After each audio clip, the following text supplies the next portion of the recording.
अस्सलाम वालेकुम student. Last time हमने टॉपिक शुरू किया था स्ट्रेस मैनेजमेंट का, और उसमें हमने देखा था कि ड्यूरिंग द परफॉर्मेंस स्ट्रेस के क्या नुकसानात होते हैं। स्ट्रेस जो है आपकी परफॉर्मेंस को किस हद तक रिड्यूस कर सकता है, और स्ट्रेस की डेफिनेशन क्या है, और स्ट्रेस होने की जो कॉजेज हैं उसमें हम बात कर रहे थे external reasons and internal reason. तो हम उसमें डिटेल में लास्ट क्लास में डिस्कस कर चुके थे कि वो कौन से एक्सटर्नल रीजन है जो स्ट्रेस का सबब बनते हैं, और आज के सेशन में हम डिस्कस करेंगे वो इंटरनल रीजन जिनकी वजह से क्रिएशन ऑफ स्ट्रेस होती है। तो इंटरनल रीजन में जो एक सबसे पहला रीजन है वो है लाइफ स्टाइल चॉइस। सेकेंड है negative self talk, mind trap and personality traits. तो ये वो चार ग्रुप ऑफ रीजंस हैं जो इनका ताल्लुक इंटरनल फैक्टर से है। तो इसमें हम सबसे पहले देखेंगे life style choice. Life style choice में अगर हम देखें तो सबसे पहले हमें पता चलता है कि इंसान की जो अपनी इंडिविजुअल पर्सनालिटी की लाइफ स्टाइल होता है वो उसके स्ट्रेस के अंदर बहुत अहम रोल प्ले करता है। अगर ये लाइफ स्टाइल मैनेज हो, लाइफ स्टाइल आइडियल हो, तो स्ट्रेस होने की पॉसिबिलिटीज कम होती हैं। और अगर ये लाइफ स्टाइल बहुत ज़्यादा हो, ऑर्डिनरी हो या वीक हो, तो ऐसे में जो है स्ट्रेस होने की पॉसिबिलिटीज बढ़ जाती हैं। इसमें जो सबसे मेन रीज़न है लाइफ स्टाइल के अंदर वो है इंसान के स्लीपिंग आवर्स। स्लीपिंग आवर जो है इंसान के, वो इंसान की जो है परफॉर्मेंस पर डायरेक्ट असरअंदाज होते हैं।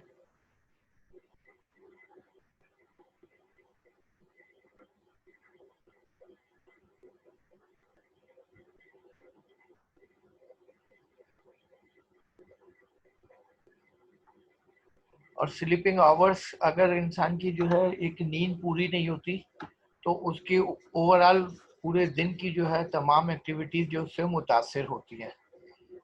तो एक आइडियल स्लीपिंग आवर्स जो है वो है 8 आवर्स, 6 to 8 आवर्स। और अगर कोई भी इंडिविजुअल अपनी स्लीपिंग को मैनेज नहीं करता, उसके स्लीपिंग आवर्स रिड्यूस हो जाते हैं, तो वो इन शॉर्ट टर्म बेसिस पे उसको हैंडल और कंट्रोल तो कर लेता है, लेकिन उससे होने वाले स्ट्रेस को कंट्रोल करना, मैनेज करना जो है वो बहुत मुश्किल हो जाता है। तो ये जो स्लीपिंग आवर्स हैं ये जो है सफिशिएंट होने चाहिए जिससे किसी भी इंडिविजुअल की नींद पूरी हो और वो उसके बाद हार्ड वर्किंग, स्ट्रगल और परफॉर्मेंस के लिए तैयार हो जाए। एक और रीज़न है ओवरलोडेड शेड्यूल। जब इंसान अपनी कैपेसिटी से ज़्यादा, अपनी अवेलेबल सलाहियत कॉम्पिटेंसी से ज़्यादा वर्कलोड अपने ऊपर डाल लेता है, और इस वर्कलोड की वजह से जो एक चीज़ होती है वो होती है ओवरलोडेड शेड्यूल।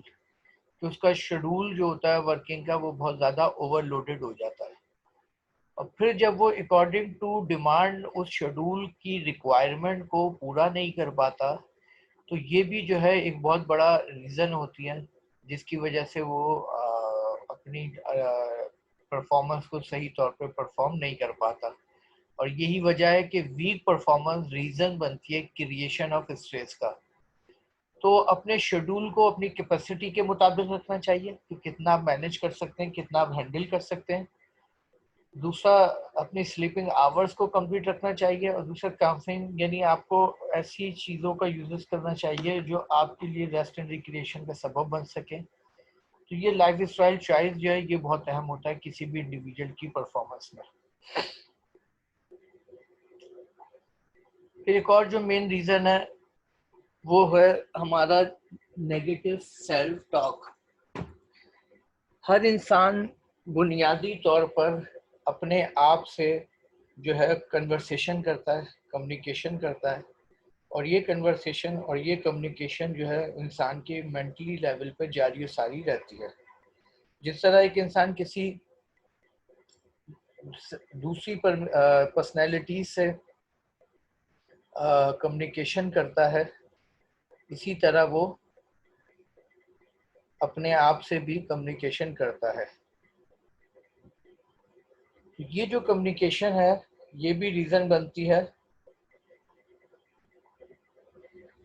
उसकी नेगेटिव कम्युनिकेशन। अगर ये पॉजिटिव होती है तो उस इंसान के अंदर मोटिवेशन लेवल बढ़ता है, और अगर नेगेटिव होती है ये कन्वर्सेशन जो सेल्फ टॉक होती है तो उससे जो है उसके डीमोटिवेशन फैक्टर बढ़ता है और इससे क्रिएशन ऑफ स्ट्रेस होती है। इसमें एक सबसे अहम रीज़न है पेसिमिस्टिक थिंकिंग, कि जब इंसान बहुत ज़्यादा सिर्फ और सिर्फ किसी भी इवेंट, किसी भी एक्सपीरियंस या किसी भी कंडीशन को फेस करने के बाद बहुत ज़्यादा पेसिमिस्टिक्स हो जाए और वो पेसिमिस्टिक थिंकिंग शुरू कर दे, यानी किसी भी इवेंट के पॉजिटिव एलिमेंट को नज़रअंदाज करके सिर्फ फोकस कर लेना नेगेटिव एलिमेंट के ऊपर, किसी भी अच्छाई को नज़रअंदाज करके फोकस कर लेना बुराई के ऊपर, तो ये वो कंडीशन होती है जिसमें इंसान की जो बिहेवियर में नेगेटिविटी बढ़ती चली जाती है। और ये नेगेटिविटी जो इंसान के लिए बहुत सारे स्ट्रेस क्रिएट करती है, और ये स्ट्रेस इंसान की ओवरऑल पर्सनैलिटी और परफॉर्मेंस दोनों को डैमेज करता है। तो ये जो पेसिमिस्टिक थिंकिंग है इससे बचना चाहिए और नेगेटिव एलिमेंट को नज़रअंदाज करके पॉजिटिव एलिमेंट की तरफ सोचना चाहिए ताकि आप इस वर्स्ट कंडीशन से बच सकें। फिर एक और जो रीज़न है मेन वो है सेल्फ क्रिटिसिज्म। जब इंसान अपने आप को बहुत ज़्यादा सेल्फ क्रिटिसाइज करता है तो ये भी उसके लिए स्ट्रेस का सबब बनते हैं, और जिसकी वजह से उसकी पर्सनैलिटी वीक होना शुरू हो जाती है, उसकी कॉम्पिटेंसी रिड्यूस होना शुरू हो जाती है और फिर वो एक अच्छी परफॉर्मेंस के काबिल नहीं रहता।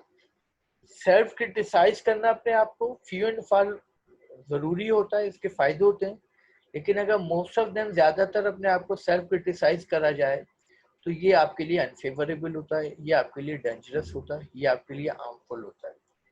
सेल्फ क्रिटिसिज्म में कंटिन्यूसली जो है अपने आप को क्रिटिसाइज करना, अपनी एबिलिटीज को कम समझना, अपनी स्ट्रगल को जो है पुअर समझना, अपनी तमाम एक्टिविटीज जो ड्यूरिंग द वर्क परफॉर्म करते हैं उसमें अपनी वीकनेस को बजाय इम्प्रूव करने के उन्हें सिर्फ और सिर्फ क्रिटिसाइज करना, तो ये जो सेल्फ क्रिटिसिज्म होता है ये जो है बहुत ज़्यादा हार्मफुल होता है और इसकी वजह से भी स्ट्रेस की बहुत सारी वैरायटी क्रिएट होती है। फिर उसके बाद एक और रीज़न है over analysing. Analysing is a important part of any individual life, आपको एनालाइज करना चाहिए, लेकिन अगर आप एनालाइजिंग की कैपेसिटी को उसकी लिमिट से बढ़ा दें और बहुत ज़्यादा ओवर एनालाइजिंग करना शुरू कर दें तो ये जो ओवर एनालिसिस है ये भी आपके लिए बहुत बड़ा एक स्ट्रेस का रीज़न बनता है, और जिसकी वजह से इंसान के अंदर वैरायटी ऑफ स्ट्रेस क्रिएट होना शुरू हो जाती है। तो ओवर एनालाइजिंग है कि किसी भी बात को बहुत ज़्यादा देर तक उसके बारे में गौर फिक्र करना, किसी भी इवेंट के बारे में बहुत ज़्यादा देर तक अननेसेसरी सोचना, उसके ऊपर ऑब्जर्वेशन रखना, जबकि उसकी इम्पोर्टेंस आपकी लाइफ पे बहुत कम हो।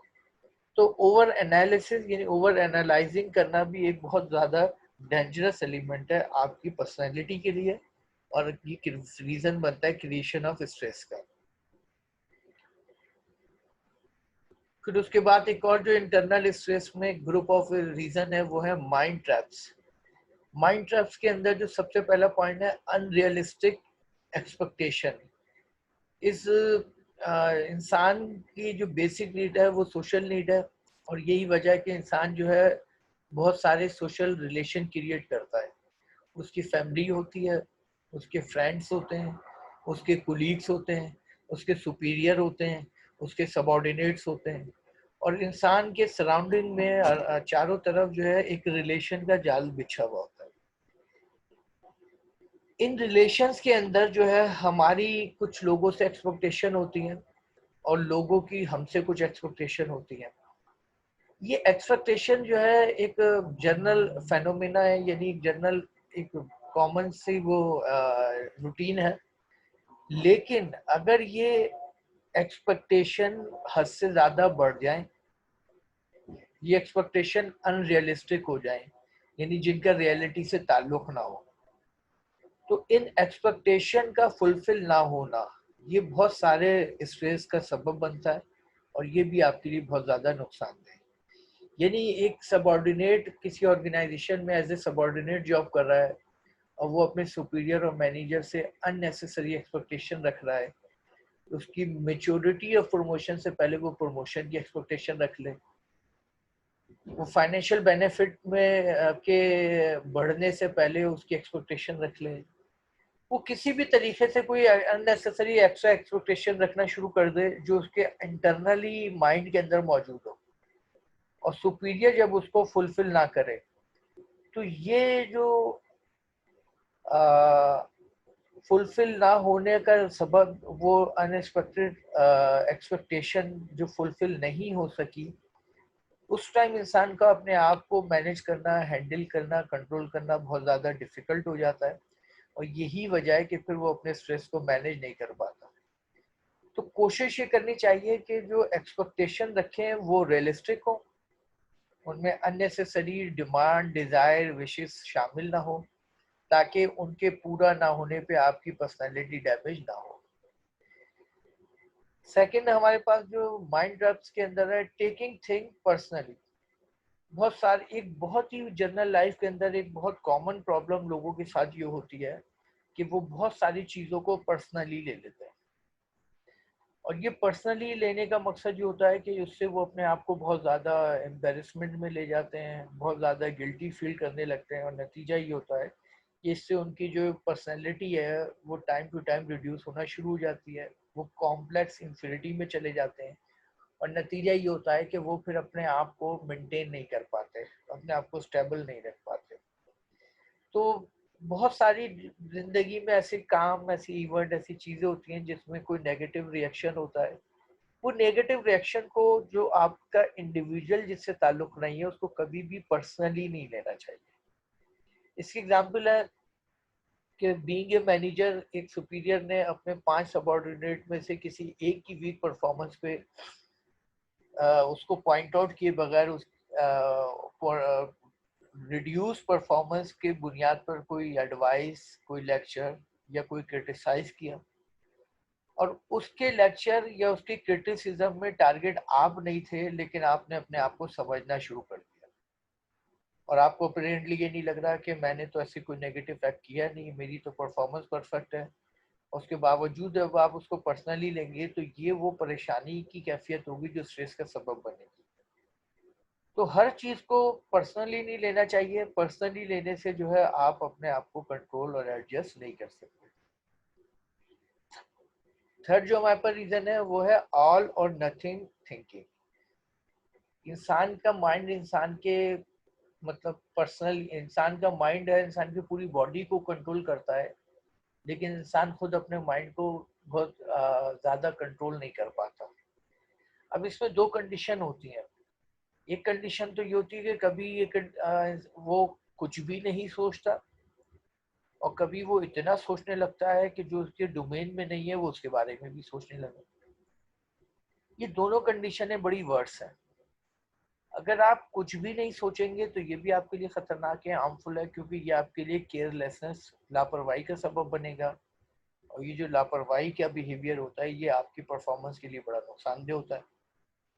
और अगर आप सब कुछ सोचने लगे, एग्जाम्पल के तौर पे आए, आपका ताल्लुक है फर्स्ट लाइन मैनेजमेंट से, यानी आप डिपार्टमेंट के मैनेजर हैं, लेकिन आप ऑर्गेनाइजेशन के तमाम डिपार्टमेंट और ओवरऑल ऑर्गेनाइजेशन के बारे में सोचने बैठ जाएं, तो ये भी आपके लिए खतरनाक है, डेंजर है। क्यों? क्योंकि वो आपकी कैपेसिटी से बाहर है, उसमें आप कुछ कंट्रीब्यूट नहीं कर सकते, उसमें आप कुछ कंट्रोल नहीं कर सकते, और नतीजा ये होगा कि ये बहुत ज़्यादा सोचना भी आपके लिए हार्मफुल होगा, जिसकी वजह से आप अपनी पर्सनल परफॉर्मेंस को मेंटेन नहीं रख पाएंगे, और नतीजा ये होगा कि वैरायटी ऑफ रिस्क आपके सामने होगी। तो ये दोनों कंडीशन की, या तो कुछ नहीं सोचना, ये भी खतरनाक है, या बहुत कुछ सोचना, ये भी खतरनाक है। अपनी थॉट्स को कंट्रोल रखना ये बहुत जरूरी है।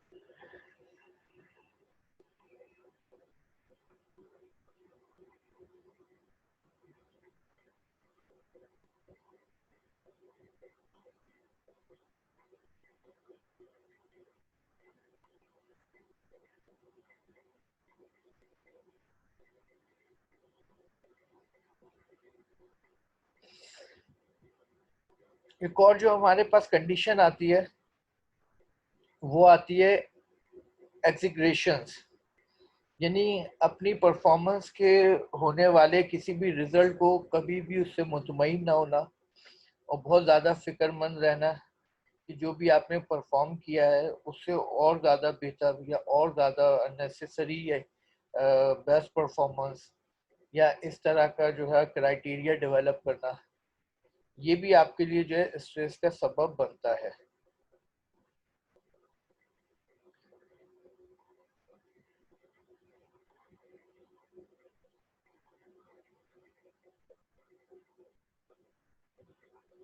तो इंसान को जो है कोशिश करना चाहिए कि वो जो है इस तरह की अननेसेसरी जो है कि बहुत ज़्यादा खूब से खूबतर की तलाश इंसान के लिए फेवरेबल है, लेकिन वो उसकी डोमेन और उसकी कैपेसिटी को मीट करती हो। लेकिन अगर इंसान ये कोशिश करेगा कि बेहतर से बेहतर की तरफ वो जाए और वो उस अनरियलिस्टिक स्टैंडर्ड को मीट करने की कोशिश करे जो उसकी डोमेन में पॉसिबल नहीं है, तो ये भी उसके लिए नुकसानदेह होता है। ऐसी कंडीशन से भी बचना चाहिए क्योंकि ये वैरायटी ऑफ स्ट्रेस का सबब बनती हैं।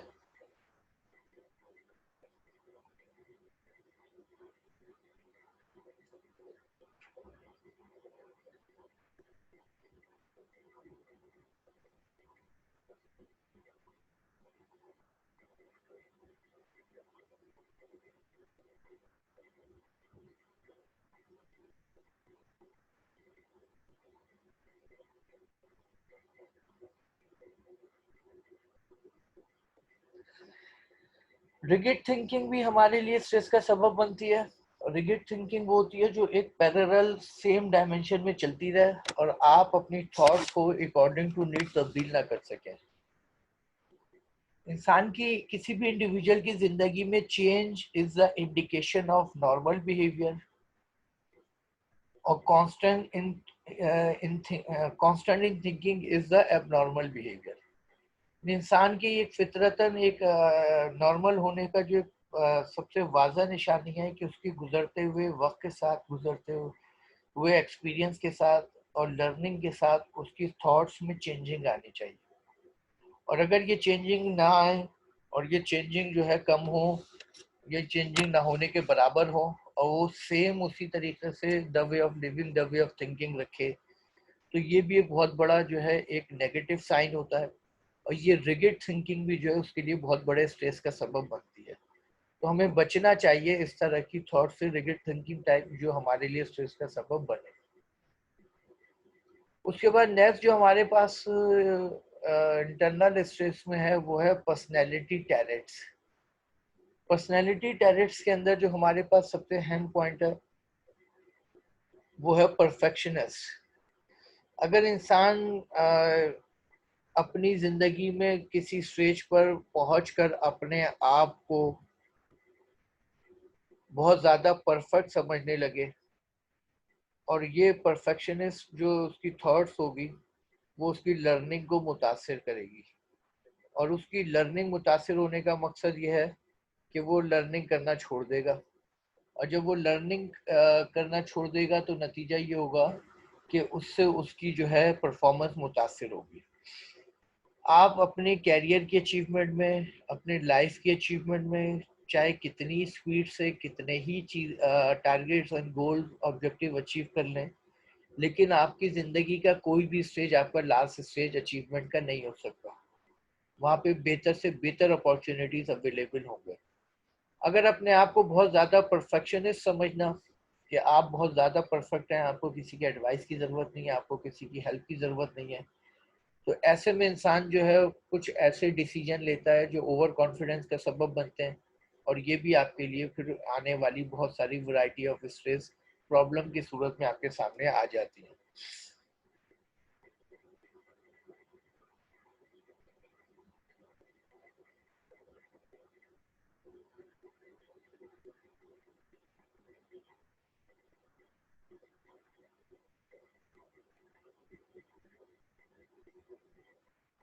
उसके बाद नेक्स्ट जो हमारे पास पर्सनालिटी टेरेट्स में होती है वो है वर्कहोलिस्टिक।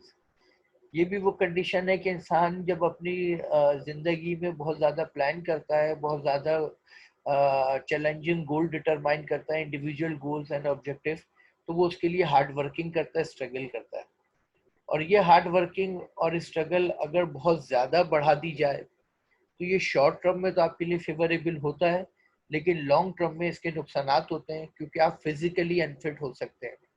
आप अननेसेसरी अगर डेली 24 आवर्स में से अगर इंसान 10 घंटे से ज़्यादा 12-14 घंटे काम करने लगे, तो ये apparently in a short while तो ये अच्छा लगता है, लेकिन इसका लॉन्ग टर्म बेसिस पे नेगेटिव रिजल्ट होते हैं, और ये फिर आपके लिए बहुत ज़्यादा स्ट्रेस का सबब बन सकता है। तो इंसान को अपनी लाइफ के अंदर बैलेंस रखना चाहिए, और उसको अननेसेसरी वर्किंग, अननेसेसरी स्ट्रगल से बचना चाहिए, क्योंकि ये अननेसेसरी वर्किंग और अननेसेसरी स्ट्रगल जो है उसके लिए फेवरेबल कम और अनफेवरेबल ज़्यादा हो जाती है। तो पर्सनैलिटी डायरेक्टर्स की जो दो डायरेक्शन है जो इंसान के लिए स्ट्रेस का सबब बनती हैं। अब हम बात करेंगे यहाँ पर टाइप्स ऑफ स्ट्रेस कि अभी लास्ट टाइम हमने 2 सेक्शन कंप्लीट कर लिए कि एक्सटर्नल रीजन फॉर स्ट्रेस और फिर इंटरनल रीजन फॉर स्ट्रेस। अब हम बात करेंगे types of stress. Types of stress में है पहला नेगेटिव स्ट्रेस और दूसरा पॉजिटिव स्ट्रेस। तो सबसे पहले हम देखते हैं negative stress. It is a contributory factor in mind conditions such as headaches, digestive problem, skin complaints, insomnia and uncleanness। ये जो नेगेटिव स्ट्रेस है इनमें जो है सबसे पहले जो आपके है माइनर इसकी कंडीशन होती है, उसमें होता है जैसे हेडेक्स, बहुत ज़्यादा जो है इंसान के माइंड पे प्रेशर होना और सर में दर्द होना, ये वो कंडीशन होती है, क्योंकि उसकी परफॉर्मेंस में जो सबसे ज़्यादा अहम होता है वो उसका माइंड होता है, जो उसकी बॉडी को भी कंट्रोल कर रहा होता है। तो इससे इंसान को बचना, इसको कंट्रोल करना चाहिए, अपने माइंड पे बहुत ज़्यादा प्रेशर रखना नहीं चाहिए। उसके बाद है डिgestive प्रॉब्लम के। डाइजेस्टिव प्रॉब्लम के इंसान की जब फिजिकली उसका डाइजेस्टिव सिस्टम सही ना हो और वो सही तरीके से अपनी पूरी बॉडी को जो है एडजस्ट और मेंटेन ना कर रहा हो, तो या कोई स्किन प्रॉब्लम हो जो कंटिन्यूसली उसके लिए पेनफुल साबित हो रहा हो, तो ये वो तमाम रीज़न है जो कि उसकी ओवरऑल परफॉर्मेंस को मुतासिर करते हैं, और इससे क्रिएशन होती है बहुत सारी वैरायटी ऑफ स्ट्रेस की। तो इंसान को कोशिश करनी चाहिए कि इन चीज़ों को बेहतर मेडिकल ट्रीटमेंट के ज़रिए कंट्रोल करे, और अपनी लाइफ वर्क लाइफ बैलेंस को के ज़रिए इसको कंट्रोल करे, ताकि वो इस तरीके के डिफरेंट स्ट्रेस से बच सके।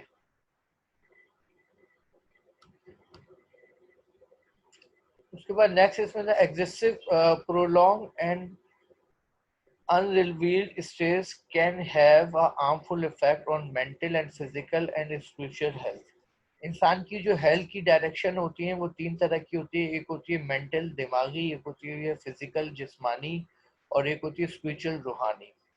इन तीनों डायमेंशन में इंसान का नॉर्मल होना, परफेक्ट होना बहुत ज़रूरी होता है। लेकिन ये जो हमने रीज़न स्किन प्रॉब्लम के, डाइजेस्टिव प्रॉब्लम के और हेडेक के डिस्कस किए, ये वो तमाम रीज़न है जो इंसान के स्पिरिचुअल, मेंटल और फिजिकल दोनों कंडीशन को मुतासिर करते हैं, और जिससे हमारे स्ट्रेस का लेवल बढ़ता है। उसके बाद हम बात करेंगे पॉजिटिव स्ट्रेस की। ये जो नेगेटिव स्ट्रेस थे, ये वो वैरायटी ऑफ स्ट्रेस थे जो नेगेटिव एलिमेंट की वजह से आते हैं। अब हम बात करेंगे पॉजिटिव स्ट्रेस, वो एलिमेंट जिनका ताल्लुक पॉजिटिविटी से। Stress can also have a positive effect, spurring motivation and awarenesses, providing the stimulation to cope with the challenging situation. Stress also provides a sense of urgency and alertness needed for the survival when confronting threatening situations. इंसान के अंदर बहुत सारे positive element भी हैं उसके stress के creation के लिए, और उन पॉजिटिव एलिमेंट के अंदर जो सबसे अहम है वो है आपको बहुत ज़्यादा मोटिवेट होना, उसके बाद बहुत ज़्यादा अवेयरनेस रखना, किसी अपनी ड्यूरिंग द वर्किंग आवर्स, अपनी प्रोफेशनल लाइफ के अंदर बहुत ज़्यादा आप अपनी डोमेन से बढ़कर अगर मालूमात रखने लगेंगे तो वो अननेसेसरी मालूमात जिसका ताल्लुक आपकी डोमेन से नहीं है, ये भी आपके लिए जो है स्ट्रेस का सबब बनेगी। उसके बाद है stimulation of cope with the challenging situation और डिफरेंट आने वाली challenging situation. Stress also provide the sense of urgency and alertness. Stress की वजह से आप अननेसेसरी जो है जल्दी में रहते हैं, बहुत ज़्यादा अलर्ट रहते हैं और बहुत ज़्यादा प्रेशर में रहते हैं। और जब ये कंडीशन वो है जिसके अंदर इंसान जो है बहुत ज़्यादा थ्रेट फील करता है, और ये थ्रेड की वो कंडीशन है जो इंसान की बहुत सारी वैरायटी ऑफ स्ट्रेस को बढ़ाती है। कोशिश करनी चाहिए कि अपनी मालूमात को अपनी ज़रूरत के मुताबिक रखा जाए, वो अपनी मोटिवेशन को भी अपनी परफॉर्मेंस के मुताबिक रखा जाए। ये तमाम चीज़ें अगर बैलेंस में होंगी तो ये पॉजिटिव स्ट्रेस आपके लिए पॉजिटिव एलिमेंट आपके लिए फेवरेबल होंगे। लेकिन अगर ये कैपेसिटी से बढ़ जाएंगे तो ये एलिमेंट आपके लिए स्ट्रेस का सबब बन जाएगा। सेकंड हमारे पास है the individual. Everyone is different with unique perception and reaction to event. There is no single level of stress that is optimal for all people. Some are more sensitive, owning and experiencing childhood, the influence of teachers, parents, religion, act. इस दुनिया में आने वाले हजारों लाखों करोड़ों लोग हैं, और इनकी जो खास बात है कि ये हर इंसान जो है यूनिक है। जैसे हमारे फेस एक जैसे नहीं है करोड़ों लोगों में, इसी तरीके से हमारी जो है पर्सनल टैलेंट जो है वो सेम नहीं है। हर इंसान में कोई ना कोई एक अलग एलिमेंट शामिल है जो उसकी पर्सनैलिटी को यूनिक बनाता है। ये unique personality, perception and reaction to events, ये डेवलपमेंट होती है मुख्तलिफ परसेप्शन की वजह से जो इंसान के अंदर होती है, मुख्तलिफ रिएक्शन की जो एक्शन उसके सामने होते हैं, तो वो रिफ्लेक्ट करता है अपनी इस यूनिकनेस को अपनी परसेप्शन की बुनियाद पर और अपने रिएक्शन की बुनियाद पर। There is no single level of stress, यहाँ पे कोई एक स्ट्रेस का लेवल नहीं है that is the optimum for all people, जो सबके लिए हो। ये यूनिक हो सकता है जो किसी खास के लिए हो। सम आर मोर सेंसिटिव, कुछ लोग बहुत ज्यादा सेंसिटिव होते हैं, owing to experiences in the childhood, जो उनका चाइल्डहुड गुजरा होता है उसका उनकी पूरी लाइफ पर असर होता है। फिर उसके बाद जो सेकेंड एक आता है वो इन्फ्लुएंस ऑफ टीचर, टीचर का इन्फ्लुएंस अपने स्टूडेंट पे कैसा है। पेरेंट्स, पेरेंट्स का इन्फ्लुएंस कितना रहा है आपकी पर्सनैलिटी पर। और फिर रिलीजन, और रिलीजन जिस रिलीजन से आपका ताल्लुक है उसका इन्फ्लुएंस आप पे कितना है। तो ये वो तमाम एलिमेंट है जो किसी इंडिविजुअल के लिए यूनिक हो सकते हैं और जिसकी बुनियाद पर आपके ऊपर बहुत ज़्यादा पॉजिटिव जो है स्ट्रेस की, आपके ऊपर स्ट्रेस की कैफियत क्रिएट हो सकती है।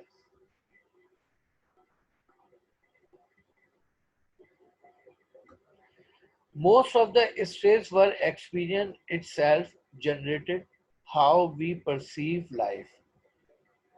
एक्सपीरियंस से नहीं, और हिस्ट्री में अगर लोगों की लाइफ में जाकर हम देखें तो हमें पता चलता है कि बहुत ज़्यादा वैरायटी ऑफ स्ट्रेस लोगों के जो फेस करते हैं वो उनके खुद साख्ता होते हैं, उन्होंने खुद पैदा किए होते हैं, उसमें दूसरों की इन्वॉल्वमेंट शामिल नहीं होती। और उसमें एक अहम चीज़ ये है कि हाउ वी परसीव लाइफ, हम अपनी लाइफ को किस तरह देखते हैं। Whether an event make us feel threaten और स्टिमुलेटेड, कि आने वाले इवेंट हमारे को थ्रेट करते हैं या आने वाले इवेंट हमारे को डेवलप करते हैं। तो अगर ये जो हमारा जिंदगी को देखने का तरीका कार है, ये हमारा जो बहुत बड़ा रीजन बनता है मुख्तलिफ स्ट्रेस का। अगर हम आने वाले इवेंट को थ्रेट के तौर पर डील लेंगे तो ये हमारे लिए वैरायटी ऑफ स्ट्रेस बनेगी, और अगर हम आने वाले इवेंट को अपनी लर्निंग और डेवलपमेंट के लिए लेंगे तो ये हमारे लिए पॉजिटिव एलिमेंट लेंगी। इनकरेज और डिस्करेज, हैप्पी और सैड, यही वजह है कि या तो ये आपको इनकरेज करेंगे या डिस्करेज करेंगे, या आपको खुश करेंगे या आपको सैड करेंगे। तो ये डिपेंड करता है कि how do you see your life, how do you perceive your life, आप अपनी जिंदगी को देखते किस तरह, आप अपनी जिंदगी को बनाना किस तरह चाहते हैं, depend to a larger extent on how we perceive our self. और इसके अंदर जो इन्हिसार है सबसे ज्यादा वो है कि आप अपनी लाइफ को किस तरीके से परसीव करते हैं, आपका पर्सनल स्टैंडर्ड, आपका पर्सनल क्राइटेरिया, आपकी पर्सनल एक्सपेक्टेशन क्या है टुवर्ड्स लाइफ। और जब आप लाइफ को परसीव करते हैं तो ये आपके लिए बहुत ज़्यादा सेटिस्फेक्शन का सबब भी बन सकता है, ये बहुत ज़्यादा डिससेटिस्फेक्शन का सबब भी बन सकता है। और डिससेटिस्फेक्शन का सबब डेफिनेटली आपके लिए एक large variety of stress create करने का सबब होगी। Self-generated stress is something of a paradox because so many people think of external causes when they are upset. Self generated stress जो है वो एक बहुत ही एक जनरल सा फेनोमेना है, क्योंकि बहुत सारे लोग समझते हैं कि जो स्ट्रेस है वो है एक्सटर्नल कॉजेज की वजह से। और जब वो अपने आप को अपसेट फील करते हैं तो वो समझते हैं, इंसान के लिए ये आइडेंटिफाई करना भी बड़ा मुश्किल होता है कि बाज़ वक्त आपकी फीलिंग्स, आपकी एहसासात उस लेवल के होते हैं कि आप स्ट्रेस फील कर रहे होते हैं, लेकिन आप उन स्ट्रेस के कॉजेज को नहीं आइडेंटिफाई कर रहे होते। और जब आप उन स्ट्रेस के कॉजेज को आइडेंटिफाई नहीं कर पाते तो नतीजा ये होता है कि आप उन स्ट्रेस को गिव अप खत्म भी नहीं कर पाते। और यही वजह है कि वो स्ट्रेस वक्त के साथ साथ बढ़ता चला जाता है और इंसान अपनी जिंदगी में परेशान तर होता चला जाता है। तो ये जो एक बहुत अहम है, self generated is something of paradox because many people think of external causes when they are upset.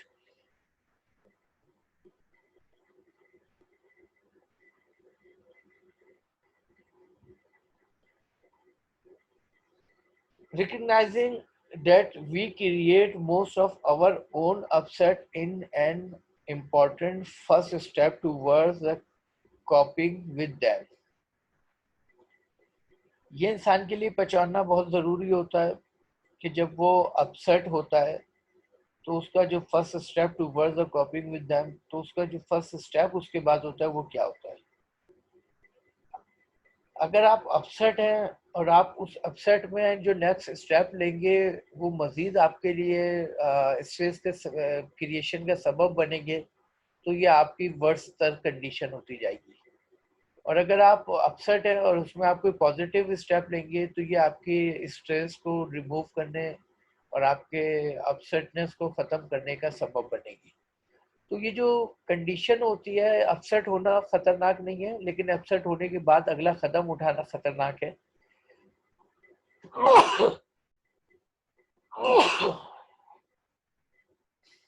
जो कि आपके लिए बहुत सारे स्ट्रेस का सबब बन सकता है। अब हमारा नेक्स्ट टॉपिक है